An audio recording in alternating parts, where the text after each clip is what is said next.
سلامونه جوړ په خیر خر اغلاس د دې وکی چې روغ او جوړ به ملګرو دغه ویډیو هغه ملګرو د پاره دا هغه افغانانو د پاره دا کم چې په پاکستان کې میشتي نو هغوی د پاره دا اتمن هغوی سره شریک کړئ چې دا ویډیو ګوري څه نه څه معلومات به ترلاسه کړي ملګرو دا خبره زه د ځان نه کومه دا یو د پاکستان کې ډېر یو غټ وکیل دی د هغې له خولې دا خبره ما اورېدلې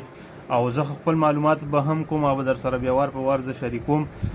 ناروې غواړي چې افغانان په ناروې کې ریسیټل کړي دا یو پروګرام راویستی دی د یونیسیار له مرستې به هغوی هغه افغانان راټولوي کوم چې مشکلات لري خپل هیواد ته نشي ستنېدی نو دوی ناروې غواړي چې دوی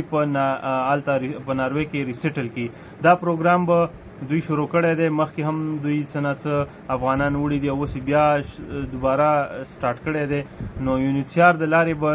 دوی افغانان راټولوي او د ناروې کې به یې ریسیټل کوي نو زه تاسو هغه افغانانو څخه هیله کوم چې کوم هر ځای کې د پاکستان په هر ګوټ کې پراته استئ تاسو د یونیسیار دفتر سره اړیکه ونیسئ معلومات ترې واخلئ چې هغوی تاسو ته څه وایي خپل مشکلات ورته ووایئ کیدای شي هغوی تاسو سره په دې اړه مدد وکړي او کیدای شي په هغه کسانو کې تاسو هم راشئ چې ناروې ریسیټل پروګرام کې ستاسو نوم هم راشي مطلب د دې مطلب دا دی چې ناروې غواړي چې افغانان په ناروې کې آباد کړي نو د په دې په لاره باندې یونیسیار هم غواړي چې هغه افغانان ولیږي کوم چې مشکلات لري نو تاسو هم چې کوم علاقې کې هم ژوند کوئ د هماغې علاقې نمبر را پیدا کړئ د یونیسیار د دفتر په ګوګل کې به وي نوم ورکړئ د هغې علاقې او یونیسیار نمبر به درته راووځي نو هماغې ته کال وکړئ او هغې نه معلومات واخلئ چې آیا زه کولی شم چې دې پروګرام ته رجسټریشن وکړم که نه ډېر اسانه طریقه ده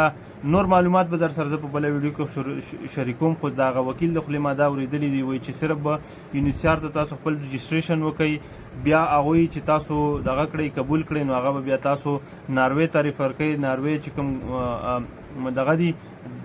مشران دي هغه به بیا تاسو نه انټرویو اخلي چې انټرویو هم دغه کړه نو بیا تاسو عین بعد مخکې پروسس کوي او مخکې به هم وړي اوس مهال ما سره صرف دغه معلومات مل چې تاسو سره هم شریک کم نو زمونږ چې کوم دی فیسبوک پاڼه هم در سره فالو کوي ټیک ټاک یوټیوب نو دغه په اړه معلومات به در سره زه اتمن بیا هم شریکوم زه به خپله هم یونیسیار دفتر نه په دې اړه معلومات راخلم چې آیا دا خبره صحیح ده که نه ځکه ګوګل نه هم ما معلومات راغستي ګوګل هم وایي چې دا ناروې داسې یو پروګرام لري چې افغانان په ناروې کې ریسیټل کړي مننه السلام علیکم